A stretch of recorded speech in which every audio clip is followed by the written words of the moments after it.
pengorganisasian masyarakat. Jadi setelah tahapan yang pertama, yakni melakukan pendekatan atau membangun hubungan dengan masyarakat yang akan teman-teman organisir, nah ini adalah tahapan berikutnya. Nah, saya sedikit menyinggung di dalam banyak kesempatan ya di kelas-kelas lain. Ada satu pertanyaan yang beberapa kali muncul. Jika pengorganisasian atau jika salah satu tahapan pengorganisasian itu tidak dijalankan, bagaimana Pak? Gitu. Ya, jadi apakah pengorganisasian itu bisa berjalan atau apakah itu dapat disebut sebagai pengorganisasian atau tidak? Oke, yang pertama yang harus teman-teman ingat adalah prinsip praksis ya di dalam pengorganisasian masyarakat. Itu prinsip-prinsip tentang bahwa pengorganisasian itu adalah aksi, refleksi, dan aksi, dan itu adalah terus berputar seperti sebuah spiral. Itu pertama. Lalu yang kedua, dijabarkan lebih detail lagi bahwa pengorganisasian masyarakat atau pengorganisasian sosial itu adalah seperti daur atau siklus. Nah, kalau Anda bicara daur, maka seluruh tahapan di dalam daur itu adalah satu kesatuan yang tidak bisa dipisahkan. Artinya apa? Anda akan menginjak sebuah tahapan setelah Anda melalui tahapan sebelumnya, kira-kira begitu. Lalu kemudian Anda melanjutkan pada tahap berikutnya. Maka kalau ada tahapan yang hilang, maka kemudian Anda tidak akan bisa melangkah pada tahapan berikutnya karena tahapan itu belum Anda tunaikan atau belum Anda jalankan gitu ya. Nah, kalau demikian, pertanyaannya kemudian adalah apakah itu bisa disebut sebagai pengorganisasian? Jelas tidak, karena daurnya tidak terpenuhi. Maka dia menjadi bukan pengorganisasian masyarakat. Apakah kemudian itu bisa berdampak kepada masyarakat? Bisa saja berdampak begitu, berdampak positif. Nah, tapi apa yang dilakukan itu karena ada tahapan dari pengorganisasian yang dilewati, maka dia bukanlah proses pengorganisasian. Kalaupun teman-teman ingin menyebutnya sebagai sebuah pengorganisasian, tapi sebuah pengorganisasian yang tidak utuh atau pengorganisasian yang ada lubang-lubangnya, gitu. Bukan sebuah pengorganisasian yang sempurna lah kira gitu. Karena ada tahapan satu atau beberapa tahapan yang dilewatkan. Nah, itu saya kira yang pertama yang harus teman-teman ingat ya. Oke, contoh sederhananya adalah ini tahapan yang akan kita bicarakan. Tahapan yang kedua dari proses pengorganisasian masyarakat, yakni teman-teman melakukan pemetaan masalah atau teman-teman melakukan analisis sosial atau analisis masalah dari masyarakat yang Anda akan organisir. Proses-proses pemetaan masalah atau proses-proses analisis sosial yang akan Anda lakukan itu dapat berjalan dengan baik kalau Anda sudah dapat membangun hubungan dengan masyarakat yang akan Anda organisir itu dengan baik. Anda diterima menjadi bagian dari masyarakat itu, Anda tidak ditolak, Anda tidak dicurigai atau Anda diterima dengan setengah-setengah, tidak. Tapi Anda diterima secara utuh dan menjadi bagian dari masyarakat itu. Maka ketika teman-teman ini diterima oleh masyarakat yang akan Anda organisir, maka proses untuk melakukan pemetaan sosial itu akan menjadi lebih mudah. Kecuali kalau teman-teman itu adalah, meskipun teman-teman itu adalah menjadi bagian dari masyarakat Anda sendiri ya, kadang-kala Anda belum tentu untuk misalnya diterima juga oleh kelompok Anda ya, meskipun Anda menjadi bagian dari kelompok. Apalagi ketika Anda adalah orang di luar dari masyarakat yang akan Anda organisir. Maka membangun hubungan itu menjadi sebuah keharusan, ya, sebuah keniscayaan yang harus Anda lakukan. Karena oleh sebab itu apa yang saya sebutkan pada saat kita mendiskusikan tahapan membangun hubungan itu sangat penting karena dia akan mempengaruhi tahapan berikutnya. Oke, saya akan PPT-nya sebentar.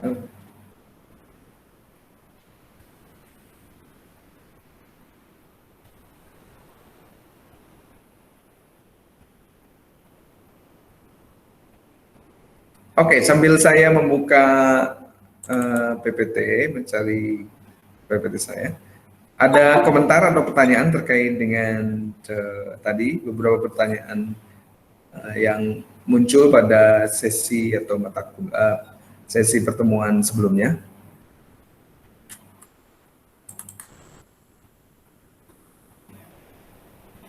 Bentar ya, saya cari PPT.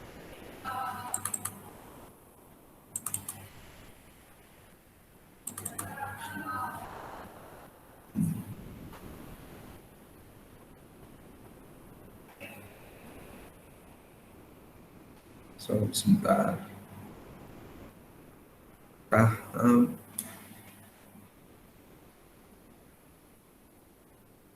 Pemetaan masalah. Oke, teman-teman, kalau tidak ada, kita lanjutkan.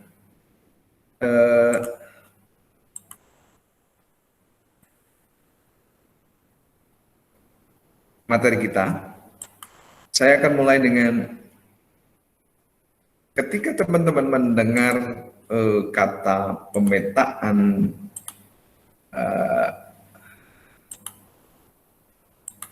masalah, itu apa yang Anda pikirkan?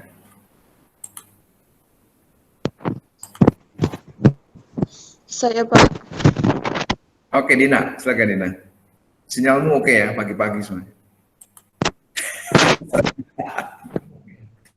Oke, Dina, silakan. Apa yang Anda pikirkan ketika pertama kali Dina mendengar kata pemetaan masalah?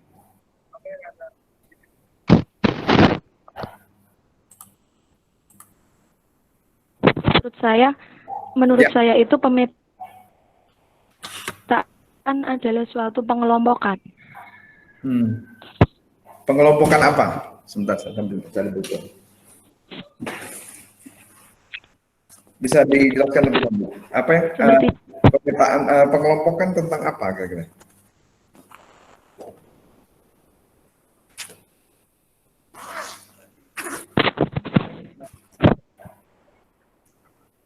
Ya, mengenai masalah-masalah sosial yang ada di masyarakat. Oke. Jadi menurut Dina, pemetaan, ketika mendengar kata pemetaan masalah, itu dalam bayangan Dina, itu adalah pengelompokan. Pengelompokan apa? Mengelompokkan masalah-masalah di dalam masyarakat. Oke, menarik. Yang lain? Saya, Pak. Oke, Nia. Menurut saya pemetaan masalah itu pengelompokan untuk mendapat gambaran secara lebih lengkap dari melihat situasi sosial yang ada di lingkungan masyarakat seperti struktur, budaya, dan yang lainnya agar dapat memahami realitas atau permasalahan sosial secara lebih lengkap, lebih mudah, dan lebih rinci agar mendapatkan solusi atas permasalahan sosial tersebut dengan tepat dalam pengorganisasian masyarakat itu sendiri, Pak. Seperti itu. Oke, Nia. Jika Dina menyebut pemetaan itu adalah pengelompokan, maka kata kunci dari Nia adalah gambar. Ya. Pengelompokan, kalau orang Jawa itu namanya diponto-ponto ya, jadi dikumpulin. Jadi kalau teman-teman ke Papua itu Anda beli sesuatu itu tidak seperti di tempat kita di kilo. Kalau dia dikumpulin ya, misalnya sirih pinang begitu ya, pinangnya itu dikumpulin satu kumpul gitu. Kemudian kalau beli jeruk juga gitu dikumpulin. Jadi Anda membeli itu satu kumpul. Nah, Dina membayangkan seperti itu. Jadi ada masalah itu dikumpulin gitu. Jadi kemudian kelihatan tuh kalau udah dikumpul-kumpul tuh dilihat, oh ini masalah 1, masalah 2, masalah 3.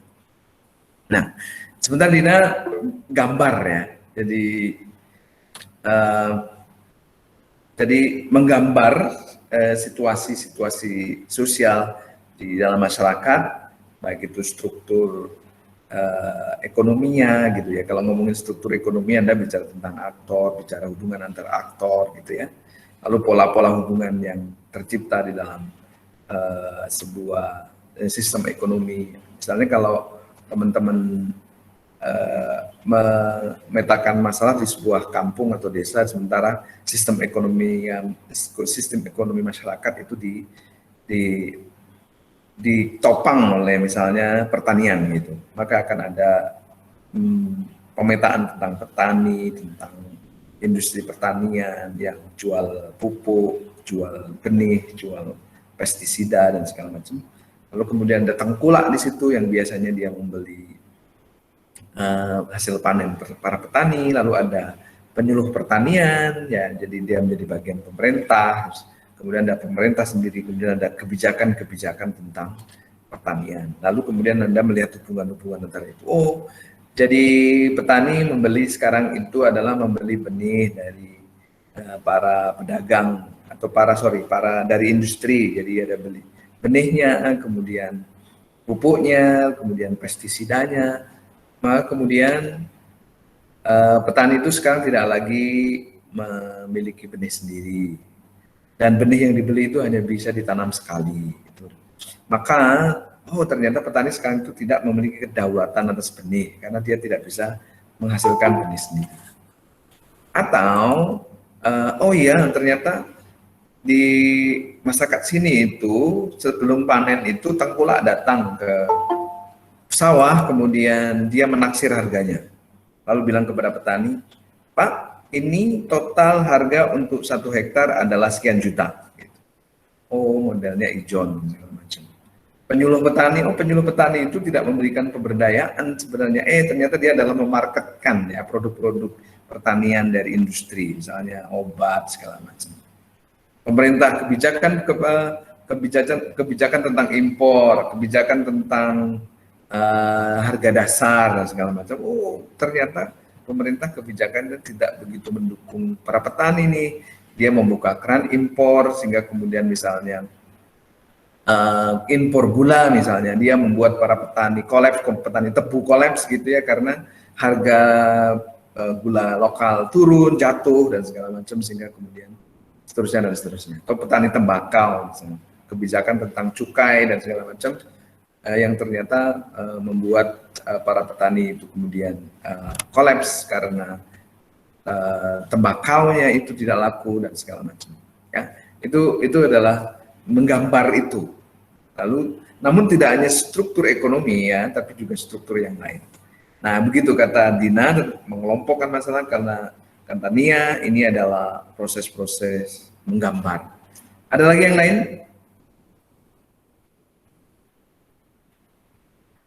Apa yang teman-teman bayangkan tentang pemetaan masalah?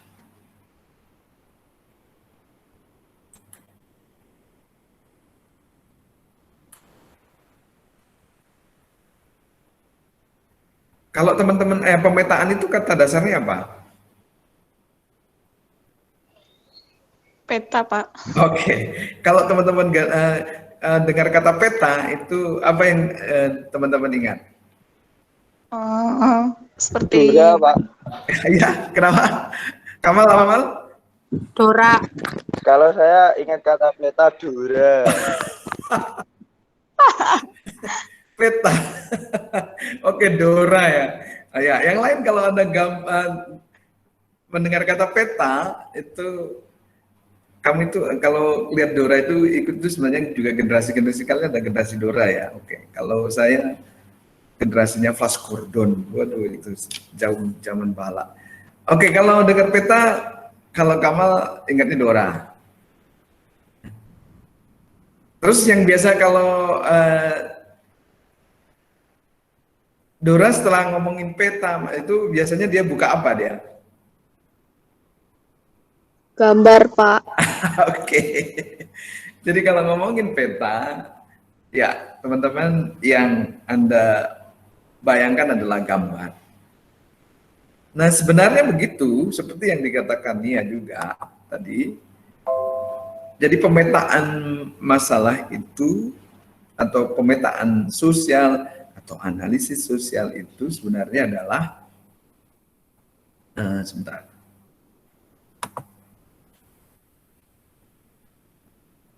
Sebenarnya adalah proses untuk membuat gambar sebenarnya. Jadi pemetaan masalah ini, sorry ada tipu-tipunya. Pemetaan masalah itu sebenarnya adalah proses di mana seorang pengorganisir, Anda nih ya, seorang pengorganisir, dan masyarakat yang Anda organisir itu membuat peta, gambar, lukisan. Lukisannya siapa? Lukisannya masyarakat yang akan Anda organisir.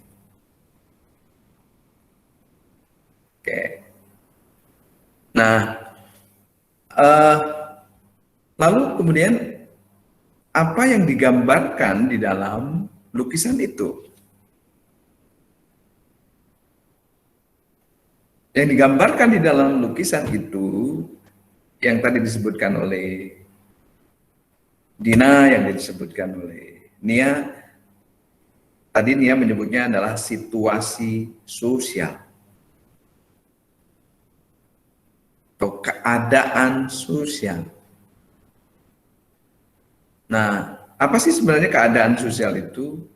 Adalah berbagai jenis, bentuk, dan sifat hubungan di antara berbagai komponen di dalam masyarakat itu. Ya, jadi interaksi pola-polanya gitu. Itu disebut sebagai keadaan sosial. Ya.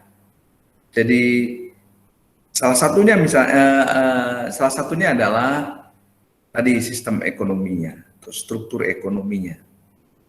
Jadi gambaran tentang sistem atau struktur ekonomi masyarakat. Apakah hanya struktur dan sistem ekonomi saja? Tidak.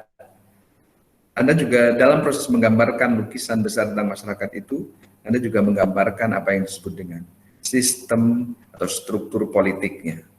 Kalau ngomongin struktur dan sistem dan struktur politik, maka teman-teman akan bicara tentang proses-proses pengambilan keputusan di dalam masyarakat itu. Anda akan bicara tentang orang atau institusi yang berpengaruh. Anda akan berbicara tentang bagaimana hubungan antara institusi-institusi dan orang-orang berpengaruh dalam proses-proses pengambilan keputusan itu. Lalu kemudian bagaimana proses-proses pengambilan keputusan itu dilakukan? Siapa yang dilibatkan? Apakah keputusan-keputusan itu dibuat oleh para elit saja? Atau masyarakat dilibatkan di dalam proses-proses pengambilan keputusan? Dan seterusnya. Atau apakah hanya sistem ekonomi, sistem politik aja? Tidak, juga Anda menggambarkan tentang sistem budaya. Jadi tentang simbol-simbolnya, tentang tradisi-tradisinya, hubungan-hubungan sosial di antara orang-orang di dalamnya. Itu yang disebut dengan, itu yang di antara yang harus Anda gambarkan di dalam pemetaan itu. Jadi jenis, bentuk, dan sifat hubungan di antara berbagai kalangan di dalam masyarakat itu. Pertanyaan berikutnya adalah sebenarnya untuk apa sih lukisan besar itu? Ya.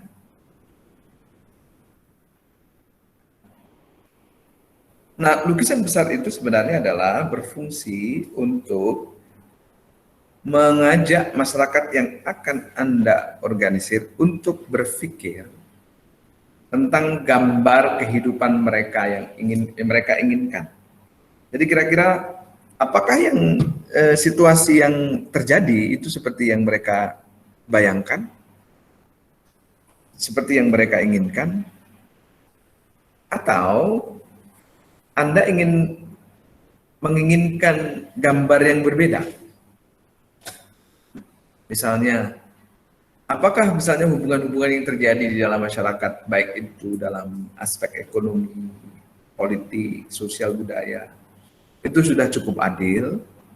Apakah di dalam hubungan-hubungan itu sudah memberikan jaminan hak setiap orang sebagai warga masyarakat, misalnya hak untuk berpendapat, hak untuk mendapatkan pendidikan, hak untuk akses layanan kesehatan, hak untuk terhindar dari segala bentuk perlakuan diskriminatif, hak untuk misalnya terhindar dari perlakuan yang tidak manusiawi. Nah, kalau tidak, kalau apa yang terjadi sekarang di dalam kehidupan masyarakat itu tidak seperti yang diinginkan, karena ternyata sistem hubungan-hubungan ekonomi itu sangat tidak adil. Tengkulak itu sangat powerful. Petani tidak bisa menentukan harga atas produk yang dia hasilkan. Atau ada masyarakat-masyarakat yang tidak dilibatkan di dalam proses pengambilan keputusan. Ada perlakuan-perlakuan diskriminatif terhadap misalnya orang-orang dengan disabilitas dan seterusnya. Karena itu masyarakat misalnya ini harus diubah agar ekonominya menjadi lebih adil, semua orang mendapatkan keuntungan dari seluruh hubungan-hubungan ekonomi. Kemudian semua orang di dalam masyarakat itu harus terlibat di dalam proses-proses pengambilan keputusan agar kepentingan atau aspirasinya itu diakomodasi, atau sistem sosialnya juga harus diubah agar orang-orang dengan disabilitas itu mendapatkan hak yang sama dengan mereka yang tidak memiliki disabilitas. Misalnya jalan desanya itu harus ada guiding block untuk para orang-orang buta, sehingga kemudian kalau dia mau keluar masuk kampung itu dia bisa tanpa harus dibantu orang. Perempuan-perempuan di kampung itu mendapatkan perlindungan dari perlakuan-perlakuan yang tidak menyenangkan dan perlakuan-perlakuan kekerasan oleh siapapun di dalam masyarakat itu, termasuk oleh misalnya dari perlakuan kekerasan dari suaminya misalnya. Nah itu, setelah lihat gambarnya dan mereka melihat gambarnya tidak seperti yang diinginkan dan mereka menginginkan perubahannya apa, ya. Nah, keinginan perubahan yang diinginkan oleh masyarakat itu disebut dengan social change, perubahan sosial. Jadi perubahan sosial kadang-kadang kan dia menjadi konsep yang complicated ya, susah dipahami. Tapi sebenarnya yang dimaksud perubahan sosial itu kan tadi perubahan-perubahan yang diinginkan oleh masyarakat. Maka sebagai seorang pengorganisir, sederhana saja kalau teman-teman ingin melakukan perubahan sosial dan perubahan sosial kemana, perubahan sosial seperti apa, Anda bisa mulai bertanya pada masyarakat yang awam yang Anda organisir. Misalnya petani yang menginginkan distribusi pemilikan tanah yang merata. Petani yang menginginkan kebebasan menanam di lahannya sendiri. Buruh menginginkan tidak adanya perbedaan upah di antara buruh laki-laki dan perempuan. Atau tadi itu misalnya masyarakat menginginkan hubungan-hubungan ekonomi di dalam masyarakatnya itu adil, tidak ada yang mengeksploitasi. Semua warga masyarakat terlibat di dalam proses pengambilan keputusan, dan misalnya masyarakat tertentu seperti disable atau disabilitas atau orang-orang yang mengalami atau memiliki ketidaknormalan atau memiliki kecacatan lah. Tapi seringkali itu tidak dipakai kata cacat atau tidak normal, tapi tidak dengan disabilitas itu memiliki hak yang sama dengan masyarakat lain dan seterusnya. Nah, itu teman-teman yang dimaksud dengan sederhananya ya pemetaan masalah atau ya pemetaan sosial, dan itu menjadi penting di dalam proses pengorganisasian. Nah, dalam bahasa lain pemetaan masalah itu juga disebut dengan analisis sosial. Nah, ini saya ambil dari satu website di Visipol UGM yang dia menyebutkan ansos itu adalah usaha untuk mendapatkan gambaran. Nah, persis kan tadi dengan divisi teman-teman, gambaran yang lebih lengkap ya situasi sosial dari masyarakat. Jadi hubungan struktural, hubungan kultural, sejarahnya, sehingga kemudian dari sana teman-teman itu bisa menangkap, memahami realitas sosial yang dihadapi oleh masyarakat. Selanjutnya, jika dalam gambar itu, dalam situasi sosial, hubungan struktural, kultural, dan sejarah dari sebuah masyarakat itu ada masalah, maka teman-teman bisa merumuskan solusi atas permasalahan itu. Oke, sampai di sini berkaitan dengan pengertian pemetaan sosial. Ada komentar atau pertanyaan? Belum ada, Pak. Lanjut. Oke, tidak ada. Ini hal-hal yang teman-teman harus perhatikan. Izin bertanya, Pak. Ada yang mau bertanya?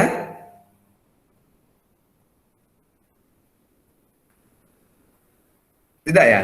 Tadi kayaknya sepertinya ada yang mau bertanya, Pak, dengan putus-putus. Nah, selanjutkan. Ini beberapa hal penting yang harus teman-teman perhatikan, ya. Jadi lukisan besar yang Anda dapatkan di dalam proses pemetaan sosial, pemetaan masalah atau analisis sosial, itu bukan sesuatu yang given. Jadi gambar itu bukan sesuatu yang tiba-tiba ada lah, kira-kira gitu. Jadi kalau teman-teman menganalisis misalnya di kampung teman-teman ya, tentang hubungan ekonomi, struktur politik, sistem sosial, budaya, dan segala macam. Jadi apa yang Anda lihat itu bukan sesuatu yang tiba-tiba muncul, mak peduduk gitu muncul. Orang Jawa itu mak peduduk, mak pecumul, mak itu udah tiba-tiba datang, enggak lah. Tapi apa yang Anda gambar tadi itu, apa situasi sosial yang terlihat sekarang, yang Anda gambarkan dengan masyarakat itu adalah hasil dari sebuah konstruksi sosial. Itu adalah hasil dari proses-proses pembentukan sosial.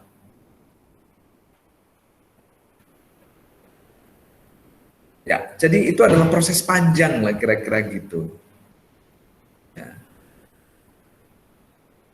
Misalnya Anda memetakan masalah gitu di masyarakat, dan Anda temukan ada masalah serius berkaitan dengan lingkungan. Masyarakat Anda itu, lingkungan di masyarakat Anda itu menghadapi problem tentang produksi sampah, terutama sampah plastik.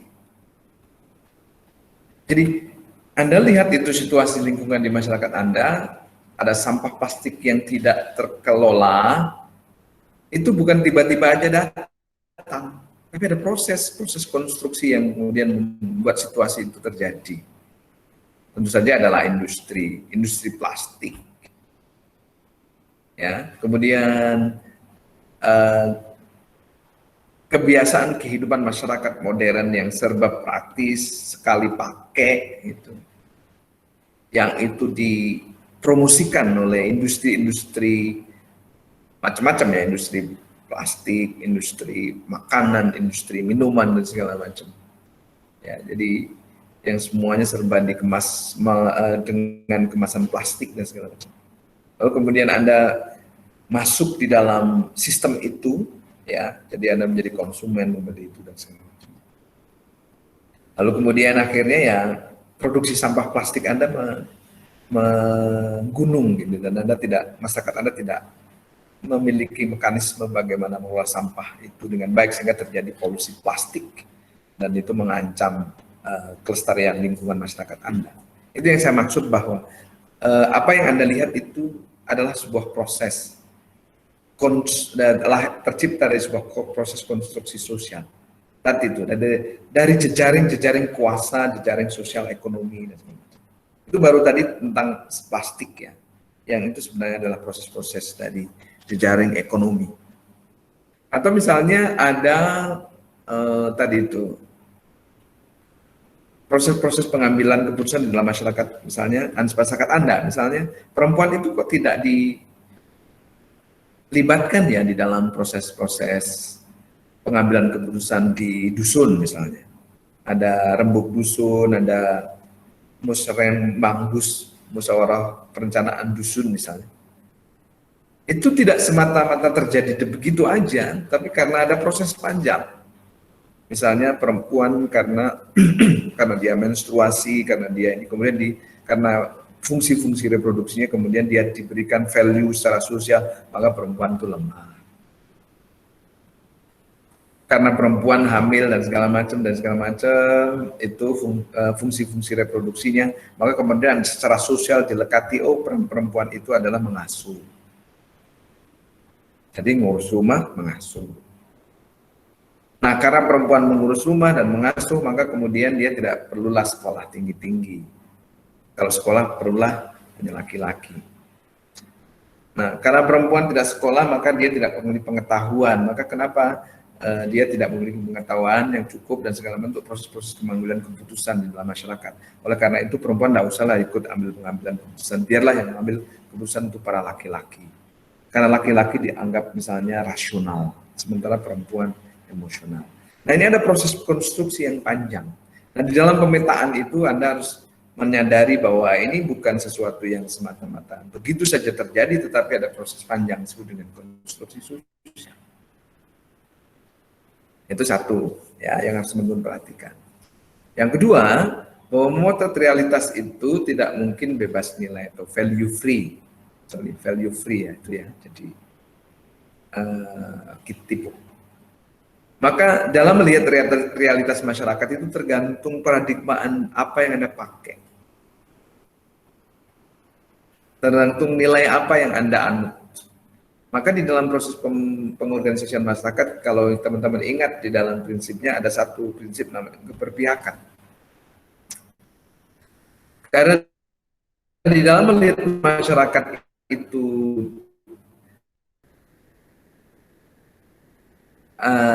akan dipengaruhi kepada masyarakat, itu maka Anda akan lain ceritanya melihat peta itu.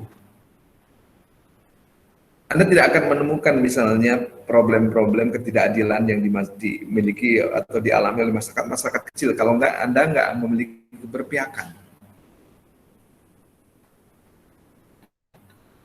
Bisa jadi Anda melihat sebaliknya.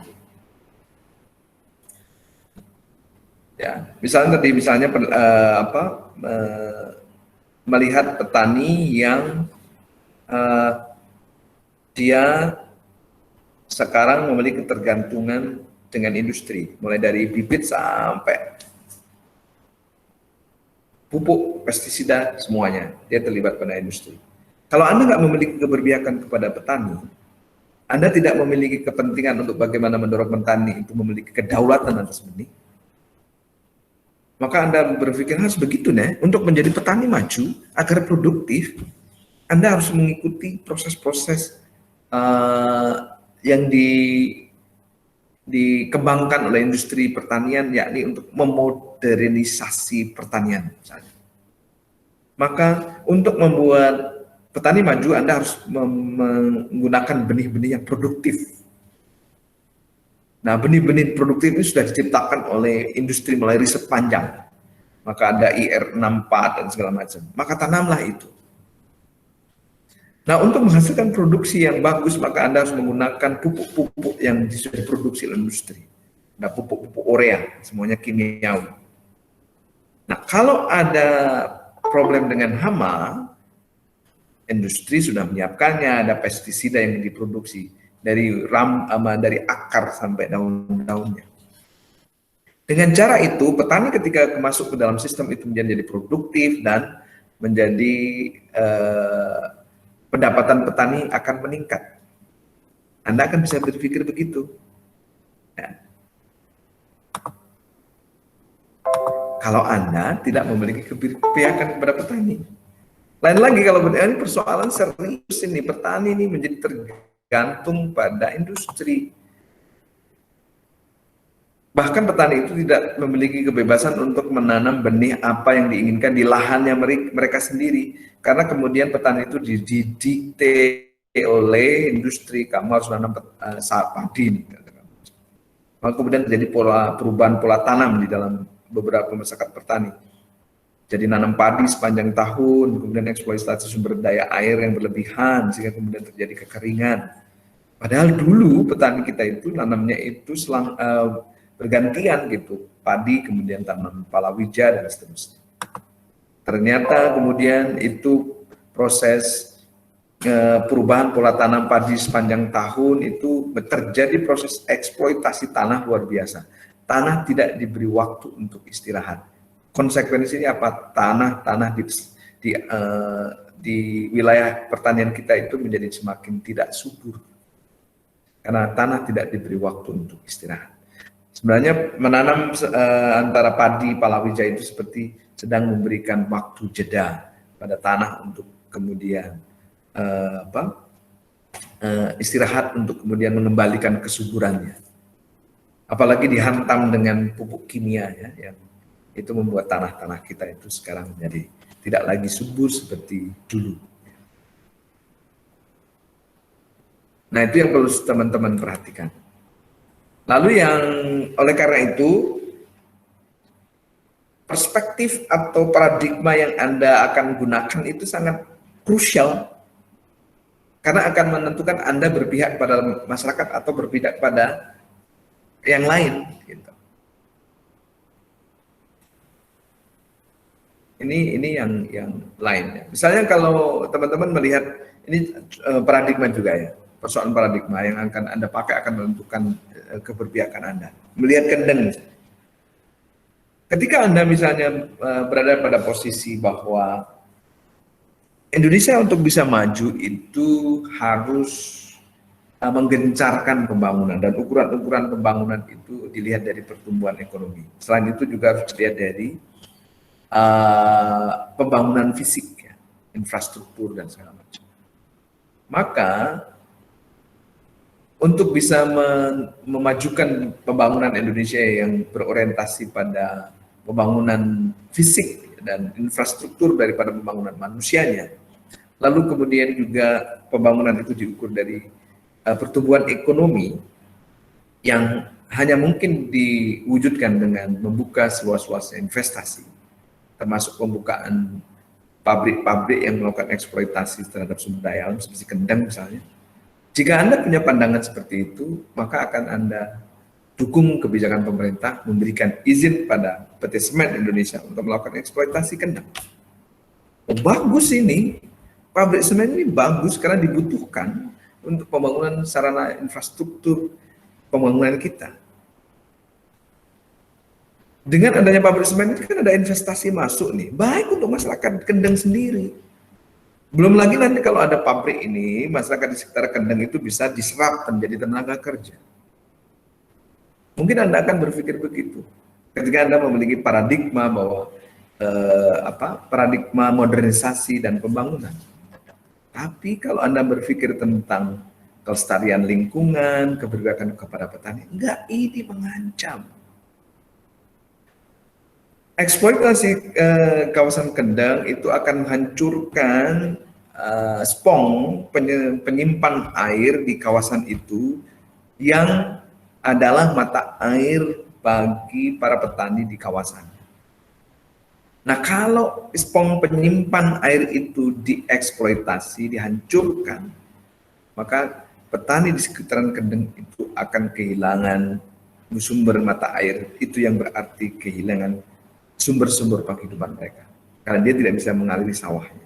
Artinya para petani di kendeng tidak bisa menanam. Kalau dia tidak bisa menanam, maka dia tidak akan bisa hidup. Lalu kemudian apakah menjadi pekerja semen itu adalah solusi? Anda bisa bayangkan ya, petani itu bisanya adalah keterampilannya mencangkul dan menanam. Kalau dia dipindahkan, apa yang terjadi? Dia adalah menjadi pekerja-pekerja yang tidak terampil. Biasanya apa? Maka dia akan melakukan pekerjaan-pekerjaan kasar. Ya. Dan dia itu adalah problem yang serius lagi adalah hancurnya kebudayaan pertanian Indonesia. Itu lebih serius lagi ya. Jadi ketika negara-negara lain kebijakannya berpihak kepada petani, kita justru kebudayaan pertanian kita terancam punah dan hilang. Maka kemudian di antara profesi yang paling cepat punah di Indonesia diprediksi adalah profesi petani. Karena banyak faktor, tidak ada perlindungan, tidak ada kebijakan berpihak, dan segala macam. Maka paradigma itu menjadi penting ya teman-teman. Anda akan menggunakan sudut pandang yang mana? Lalu berikutnya yang harus Anda perhatikan teman-teman di dalam pemetaan masalah itu, karena Anda menggambarkan sebuah realitas sosial masyarakat, maka semakin banyak orang yang dilibatkan di dalam proses menggambar itu akan semakin baik karena teman-teman akan mendapatkan gambar yang komprehensif dari sebuah masyarakat.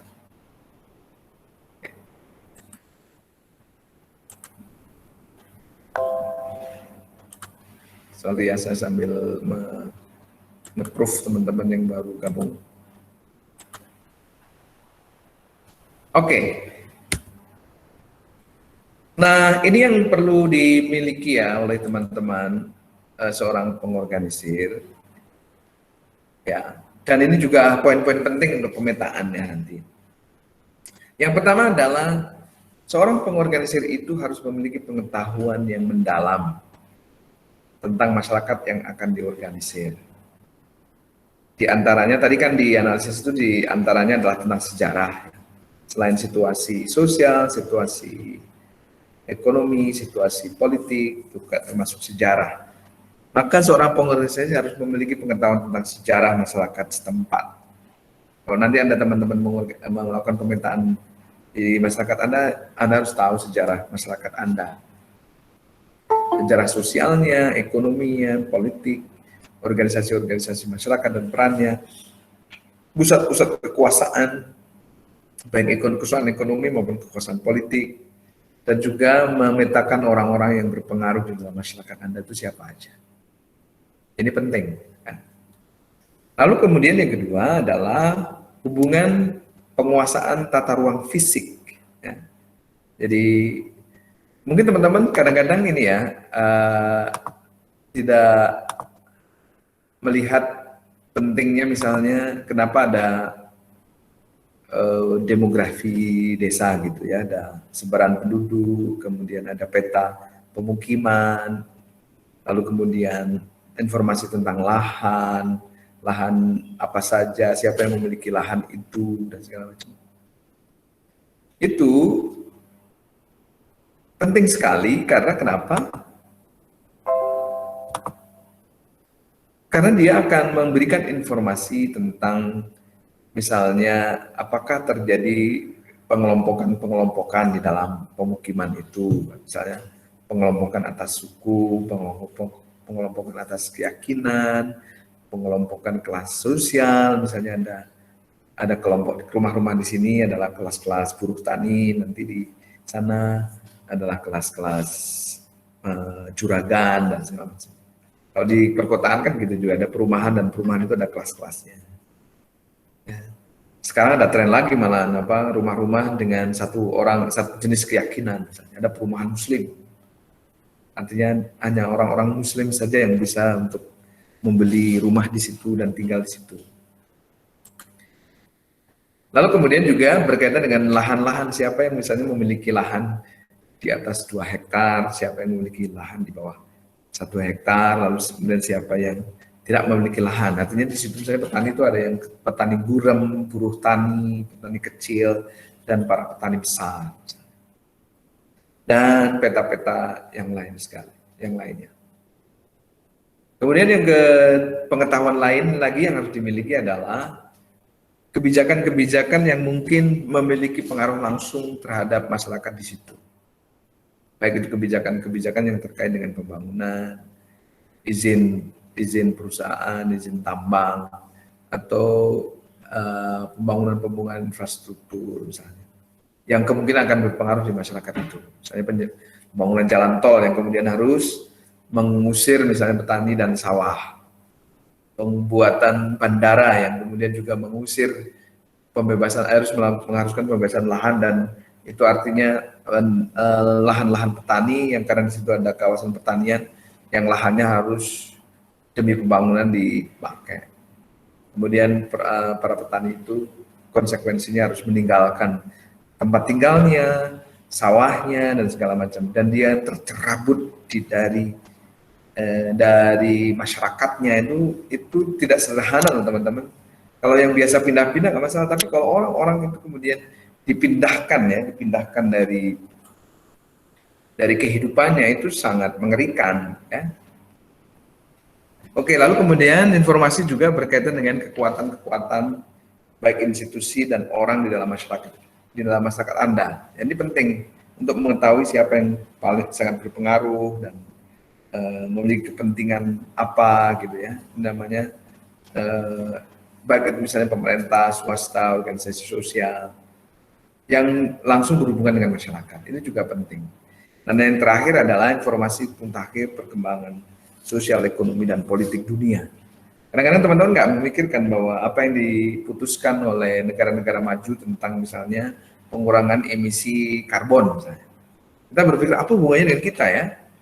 Misalnya apa hubungannya misalnya ketika Amerika tidak menyetujui kesepakatan tentang karbon karena untuk mengamankan industri mereka. Itu artinya misalnya maka akan ada perusahaan-perusahaan Amerika yang eksploitatif, kemudian memproduksi karbon, yang itu akan meningkatkan pemanasan global, memperlebar lubang-lubang ozon yang berarti akan meningkatkan suhu bumi. Kalau ada suhu bumi maka akan terjadi pencairan es di kutub utara dan selatan. Kalau terjadi pencairan maka akan ada kenaikan permukaan air laut, maka kalau ada permukaan air laut maka akan terjadi rob, dan pada saat hujan akan banjir dan segala macam, maka akan ada kota-kota yang diprediksi akan tenggelam, misalnya Jakarta, Semarang, Kalongan, dan segala macam. Dan itu juga berdampak misalnya menjadi lebih panas, musim hujan pendek, tidak akan ada ini bagi petani, maka artinya petani juga tidak akan produktif. Atau hutan-hutan menjadi sangat panas, mudah terbakar, maka akan terjadi kebakaran hutan dan segala macam. Dan itu akan berpengaruh pada kehidupan kita. Itu yang disebut dengan informasi perkembangan sosial, ekonomi, dan politik dunia yang memberi pengaruh pada kehidupan kita. Nah, yang kedua adalah tadi pandangan dan sikap keberpihakan kepada masyarakat. Itu harus dimiliki.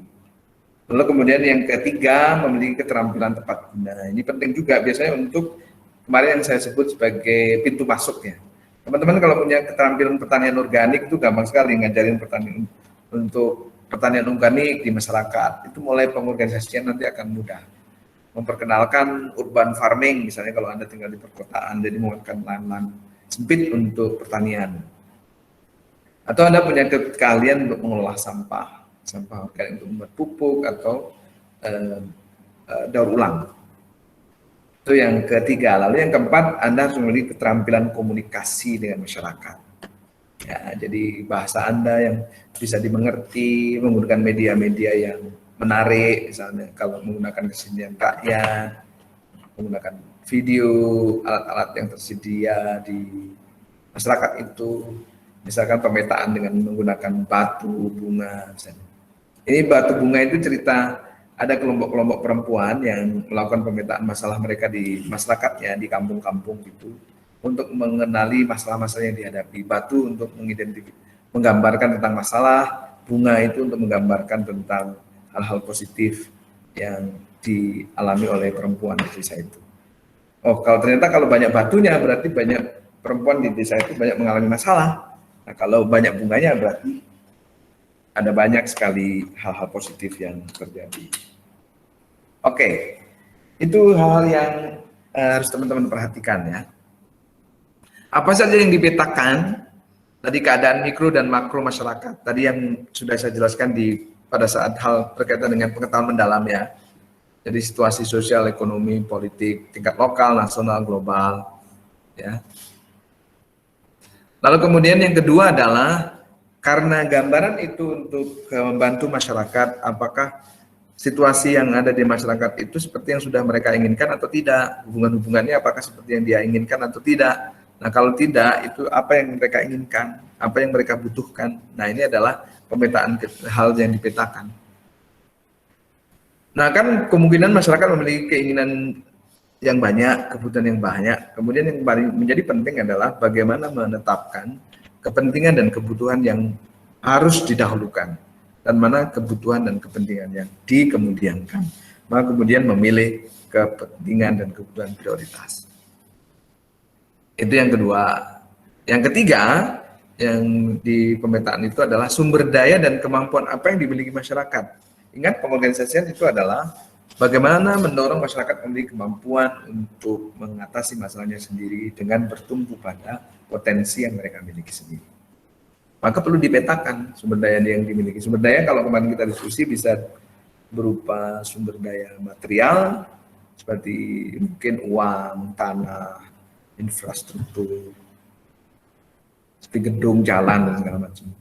Atau yang non-material, berupa pengetahuan, keterampilan, segala macam, yang dimiliki oleh masyarakat. Nah, itu yang harus Anda juga petakan. Dari situ karena akan dijadikan pijakan untuk mengatasi atau mewujudkan keinginan dan kebutuhan yang diprioritaskan oleh masyarakat. Lalu yang terakhir adalah juga memetakan kekuatan dan kelemahan masyarakat sendiri.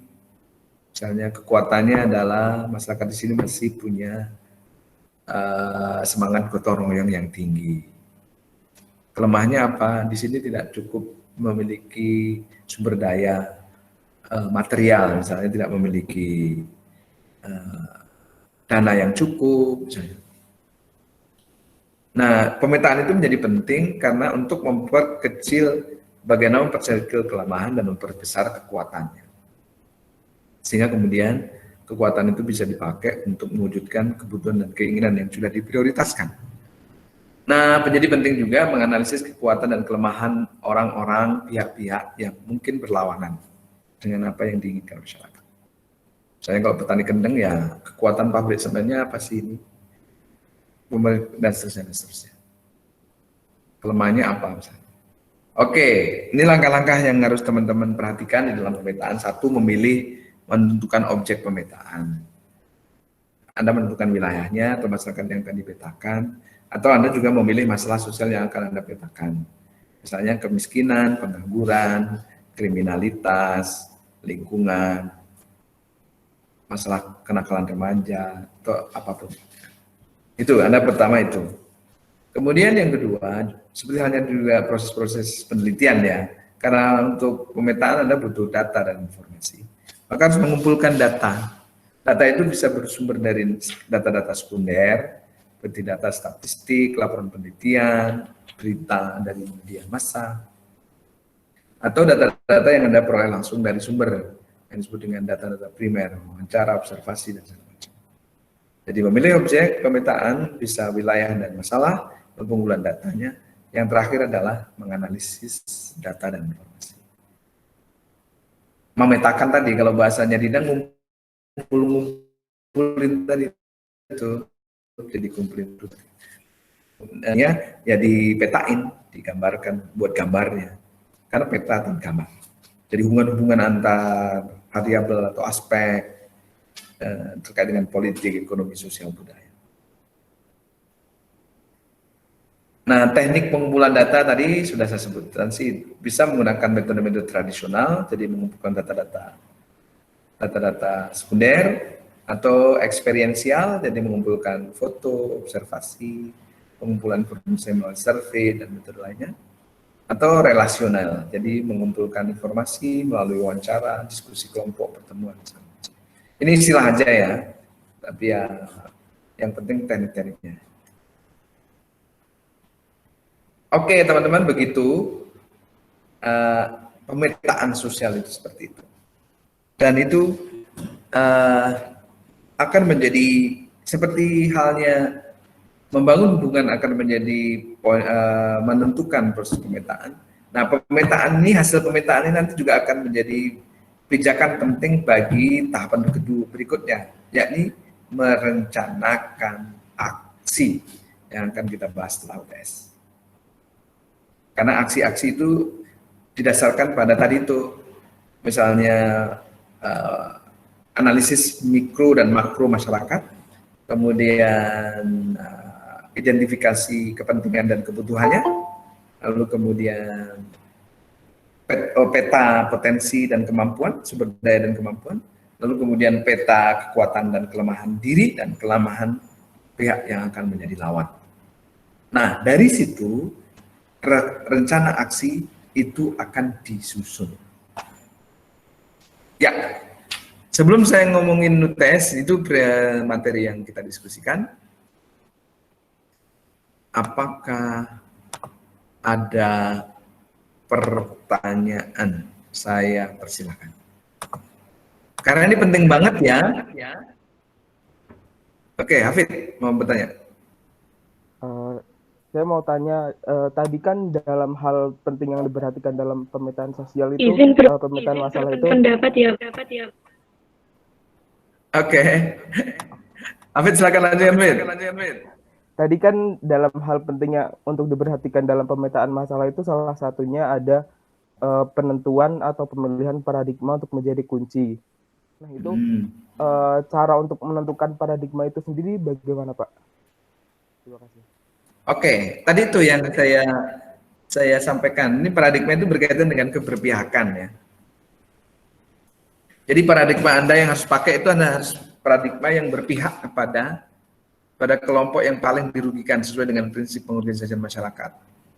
Ya, keberpihakan. Kemarin kan Anda alasan tuh. Kenapa kita mesti berpihak? Ya. Karena kalau kita tidak akan berpihak, kita berpotensi untuk terjebak memperjuangkan kepentingan kelas menengah dan elit. Ya. Jadi itu. Nah, karena itu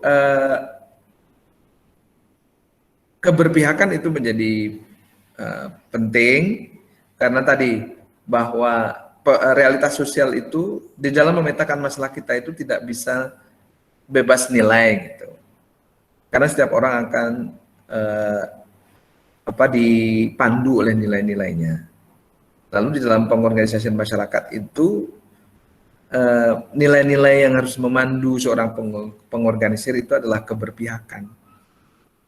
Keberpihakan kepada siapa? Keberpihakan kepada kelompok yang paling lemah di dalam masyarakat.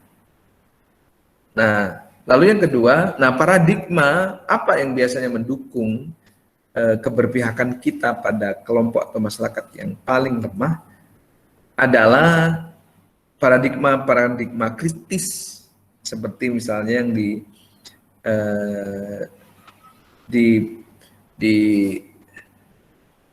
diperkenalkan oleh Paulo Freire di dalam proses-proses pendidikan untuk kelompok tertindas, disebut dengan pendidikan kritis untuk membangun kesadaran kritis. Ingat kan dalam pengorganisasian itu adalah membangun kesadaran kritis masyarakat.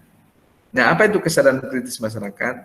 Adalah kesadaran akan adanya sistem sosial yang menciptakan ketidakadilan di dalam kehidupan mereka. Lalu bagaimana sistem itu bekerja? Nah, atas pengetahuan adanya sistem dan struktur sosial yang tidak adil dan bagaimana sistem itu bekerja, itu akan memungkinkan seseorang untuk membangun atau mengubahnya atau menawarkan sistem dan struktur sosial baru yang lebih adil. Maka itu paradigmanya harus paradigma kritis ya, di dalam proses-proses pengorganisasian itu. Nah, kenapa itu penting? Karena tadi itu cara kita melihat masalah akan mempengaruhi kesimpulan atau ya penilaian kita gitu. Seperti yang saya contohkan tadi. Kalau Anda punya paradigma yang mendukung paradigma modernisasi dan pembangunan yang dinilai atau diukur dari pertumbuhan ekonomi dan kemajuan infrastruktur fisik, maka Anda akan melihat kendeng itu penting. Pabrik semen harus dibangun. Gitu. Dia akan menambahkan PAD bagi daerah dan seterusnya. Lain lagi Anda kalau menggunakan perspektif lingkungan dan perspektif keberpihakan pada petani gitu. Gak bisa dong ini dieksploitasi. Kawasan Kendeng itu mata airnya para petani loh. Kalau kamu eksploitasi, petani itu nggak bisa nanam dong. Kalau petani nggak bisa nanam itu bisa mati itu petani. Maka nggak bisa, tidak boleh terjadi eksploitasi terhadap kawasan kendang, maka kita akan melawan, misalnya kayak gitu. Itu kan terhadap situasi yang sama, tapi dua paradigma yang beda gitu. Nah, paradigma yang diperlukan di dalam proses pengorganisasian yang kedua, kritikal, yang karena sebenarnya pengorganisasian itu seperti kita diskusi sebelum paling awal, itu adalah kritik terhadap pembangunan yang dinilai menimbulkan banyak masalah dan kesengsaraan hidup umat manusia, terutama dalam masyarakat-masyarakat yang kecil. Itu Fit yang dimaksud dengan paradigma tadi itu. Ya Pak, terima kasih. Terima kasih Fit atas pertanyaannya. Ada lagi?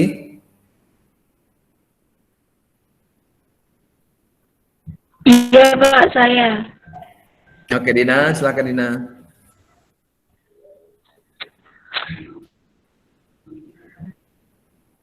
Izin Susah sinyal. pemetaan melakukan pemasakan orang hasil memiliki hubungan yang terkait. Dina, sayang sinyalmu tadi tidak sebagus tadi pagi. Agak putus-putus. Jadi nggak ketangkep ini ya. Lewat chat, Din. Oke, untuk sebentar bisa di chat dulu.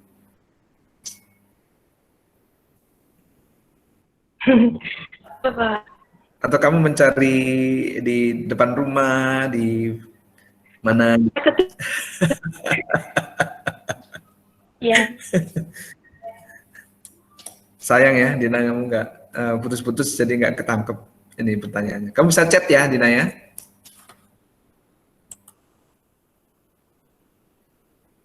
Oke, ada lagi yang lain?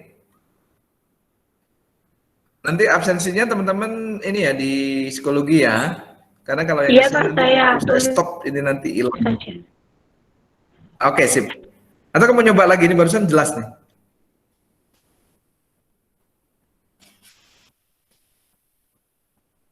Oke, Dina, kamu ditulis ya. Oke, yang lain?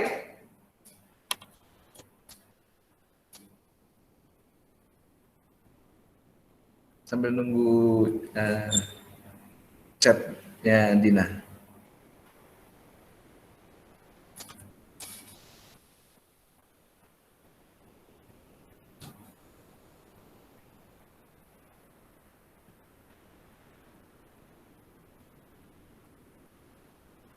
Oke, teman-teman, ada pertanyaan silahkan.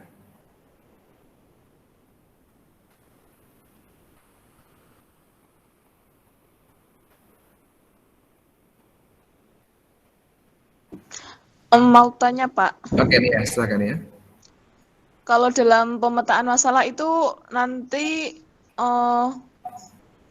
mengambil semua permasalahan yang ada di masyarakat dalam berbagai aspek, apa hanya fokus dalam satu aspek saja atau bagaimana, Pak? Oke, di tahap pertama tadi ada namanya penentuan objek pemetaan. Ada dua, satu itu wilayah atau masyarakat yang akan diorganisir, masyarakat mana yang diorganisirkan. Lalu yang kedua adalah fokus teman-teman akan masalah apa. Misalnya masalah remaja, bisa, kemudian masalah perempuan juga bisa, kemudian masalah lingkungan, kemudian masalah kemiskinan misalnya. Kalau di lingkungan petani, masalah petani, atau misalnya masyarakat pesisir itu misalnya bisa lebih spesifik, misalnya pesisir nelayan perempuan misalnya, atau masyarakat miskin kota yang tinggal di perkotaan, atau masalah lingkungan ya, misalnya sampah dan segala macam. Jadi bisa ini tadi menentukan masyarakat dan masalah sosial yang mau gitu. Ya. Ini untuk memudahkan aja teman-teman, karena biasanya kalau di dalam sebuah proses pengorganisasian yang serius gitu, dia akan memotret semua ya, semua ya akan dia potret aja masyarakat itu untuk menemukan semua problemnya. Bisa masalah ekonomi, politik, sosial budaya, dan segala macam. Tapi saya kira karena untuk proses ini, saya berpikir perlu ada dibatasi lah ya, biar memudahkan teman-teman nanti di dalam pemetaan gitu. Tapi di dalam hal misalnya Anda menentukan misalnya masalah perempuan misalnya, maka teman-teman tetap harus melihat sistem ekonominya, gitu, sistem politiknya, sistem sosial budayanya yang terkait dengan perempuan. Misalnya sistem ekonomi, nah sejauh mana perempuan-perempuan ini misalnya terlibat di dalam semua sistem produksi dan distribusi barang di situ. Kemudian dalam sistem politik misalnya perempuan itu sejauh mana terlibat di dalam proses-proses pengambilan keputusan. Sosial dan budayanya misalnya bagaimana masyarakat nilai-nilai terkait dengan perempuan seperti apa. Lalu hubungan-hubungan perempuan, relasi-relasi mereka dengan laki-laki dan itu seperti apa gitu. Seperti itu ya. Ini untuk kepentingan ini aja lebih biar tidak ini ya, tidak kemana-mana ya, dan tidak terlalu luas karena ini kepentingannya adalah praktikum untuk makul ini. Ya. Jadi untuk memberikan pengalaman langsung teman-teman untuk melakukan pemetaan atau analisis sosial dalam konteks pengorganisasian masyarakat. Gitu ya Dina ya? Iya Pak. Oke. Ada lagi? Iya, Pak. Jelas, terima kasih. Ya. Dina sudah ngechat belum kamu? Sorry. Ya Dina sudah ngechat belum ya? Pak, sudah saya ketik di ya. Oke, ya. Oke Dina. Mengenai pemetaan masalah, seseorang pengorganisir dalam melakukan pemetaan harus memiliki hubungan dengan yang diorganisir. Oke. Harus memiliki modal sosial.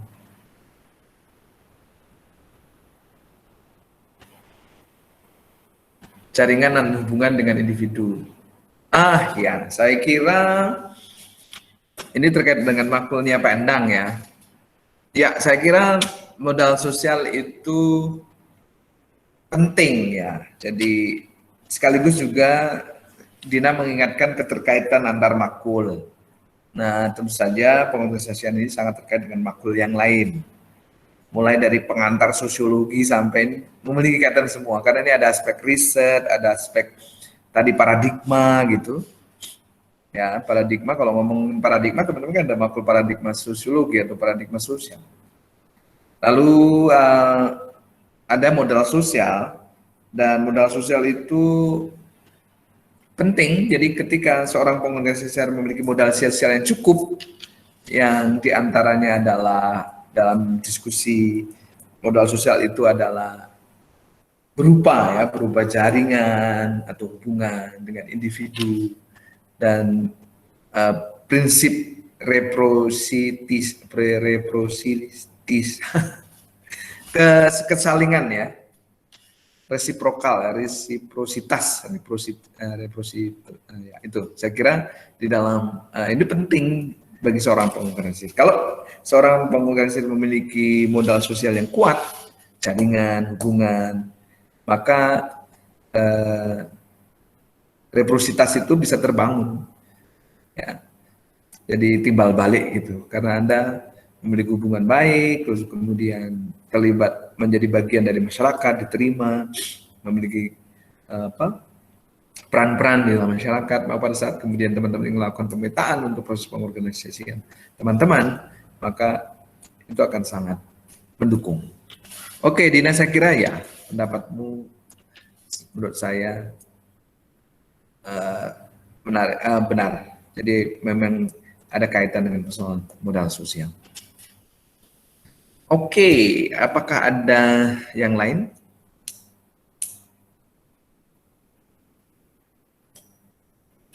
Siapa nih yang on? Terima kasih Pak. Oke, Dina, sama-sama. Sayang sinyalmu timbul tenggelam ya.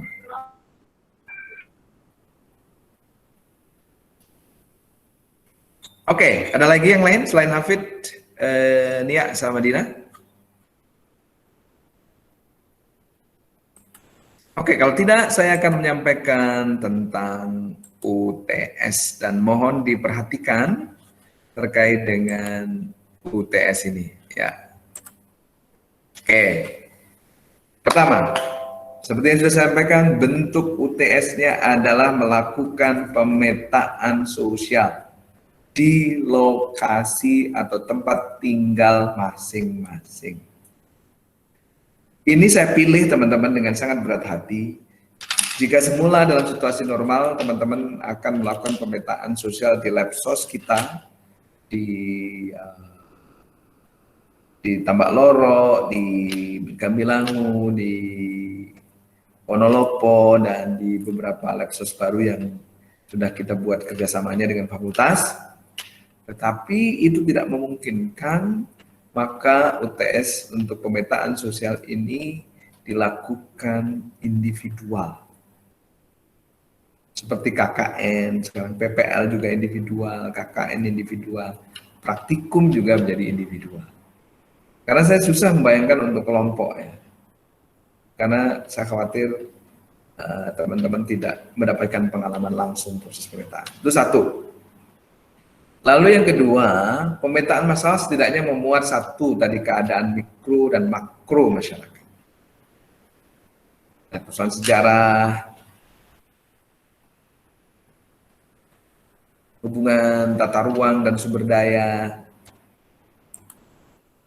kebijakan-kebijakan dari pemerintah yang berpengaruh kalau ada, dan informasi berbagai pihak, baik itu pemerintah, swasta, organisasi masyarakat ya, yang berpengaruh ya, dari kekuatan-kekuatan dan segala macam. Lalu yang kedua, tadi yang pertama adalah mikro dan makro. Tadi itu menggambarkan itu gambar situasi sosial dari masyarakat yang akan teman-teman organisir terkait dengan struktur ekonominya, struktur politiknya, struktur sosial budayanya. Lalu poin yang kedua adalah kebutuhan dan keinginan masyarakatnya yang harus Anda petakan. Apa yang diinginkan masyarakat dalam jangka pendek, menengah, panjang. Lalu kemudian apa keinginan dan kebutuhan yang menjadi prioritas dari masyarakat. Dari sekian banyak keinginan dan kebutuhan, yang paling harus didahulukan itu yang mana? Itu yang kedua. Jadi yang pertama gambar mikro dan makro masyarakat. Lalu yang ketiga adalah sumber daya dan kemampuan masyarakat, ya.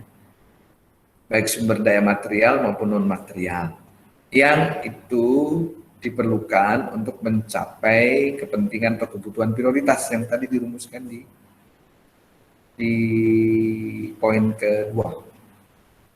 Dan yang terakhir adalah peta kekuatan dan kelemahan masyarakat. Ya, isinya itu. Nah, ini adalah pemetaan teman-teman. Saya membayangkan pemetaan teman-teman akan banyak bercerita, maka Anda tidak butuh referensi. Ya, kalau ada beberapa referensi terkait misalnya data-data statistik desa ya. Misalnya kalau ada laporan penelitian tentang di masyarakat Anda yang Anda pakai, ya boleh. Data-data lebih pada data-data itu. Jadi Anda bisa menggambarkan sendiri ya dengan bahasa Anda sendiri tentang masyarakat Anda. Anda bisa menggunakan ilustrasi gambar, foto untuk menunjang, untuk memberikan dukungan ya, penguat untuk gambar situasi sosial masyarakat yang akan Anda organisir gitu. Nah, karena ini adalah proses yang butuh waktu, maka proses ini berarti teman-teman ini kalau 2 minggu dari sekarang, itu yang ini untuk hari Senin, hari Selasa kemarin, berarti teman-teman 29 seperti yang saya bilangkan tadi, 29 Oktober. Ya. Jadi kurang lebih 2 minggu untuk pengumpulan hasil pelaporannya tanggal 29.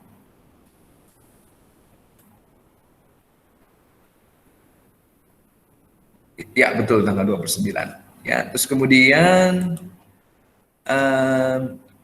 ini adalah format tulisannya. Maksudnya adalah ini ketentuan fisiknya ya, ukuran kertas, margin kanan, margin kiri dan segala macam. Ya, saya kira itu untuk UTS. Semoga sudah sangat jelas terkait dengan apa yang harus teman-teman lakukan untuk ujian tengah semester. Begitu teman-teman? Terima kasih. Izin bertanya, Pak. Oke, silakan. Itu nanti hasil Pak. pemetaan masalahnya itu dalam bentuk seperti laporan atau bagaimana, Pak? Ya, laporan. Oh, siap-siap. Laporan terus tadi ya poin-poinnya tadi itu. Gambaran mikro makro, kebutuhan dan kepentingan dan kebutuhan masyarakat, kemudian sumber daya dan kemampuan masyarakat, dan kekuatan dan kelemahan masyarakat, dan kekuatan dan kelemahan yang mungkin kelompok atau yang mungkin nanti berseberangan dengan masyarakat. Dan, Itu ya, jadi ada laporan ya, laporan pemetaan. iya, Pak. Oke. Dan itu kalau data pendukungnya seperti penelitian sebelumnya yang ada di tempat saya, kalau nggak ada berarti nggak usah dimasukin ya, Pak? Nggak ada, nggak apa-apa? Seperti Nggak itu. apa-apa. Jadi Anda bisa justru Anda sendiri yang membuat itu laporan-laporan berdasarkan tadi itu pengumpulan data informasi yang bisa Anda lakukan ya, misalnya kalau di dusun ada data-data pornografi di dinding-dinding itu kan ada tuh data kependudukan, data mungkin ada denah dan segala macam.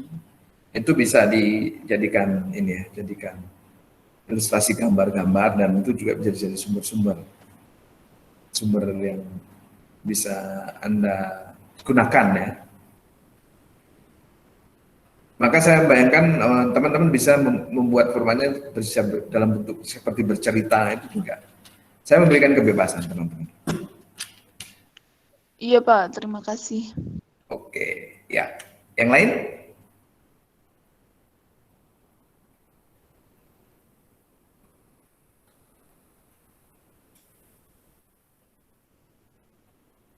Oke, hening. Semoga sudah jelas ya keheningan ini karena teman-teman sudah sangat jelas. Oke, kalau tidak ada lagi pertanyaan terkait dengan materi dan juga tidak ada lagi pertanyaan terkait dengan UTS, saya kira pertemuan ini kita bisa akhiri lebih cepat dan teman-teman tentu bisa rileks. Gitu teman-teman? Iya, Pak. Iya, Pak. Oke, kalau begitu kita akhiri perkuliahan kita pagi ini. Terima kasih yang sudah hadir, terima kasih yang sudah bertanya, berpendapat. Saya kira penting untuk diskusi kita. Kita akhiri dengan membaca hamdalah bersama-sama. Alhamdulillahirobbilalamin. Saya akhiri. Wassalamualaikum warahmatullahi wabarakatuh. Waalaikumsalam warahmatullahi wabarakatuh.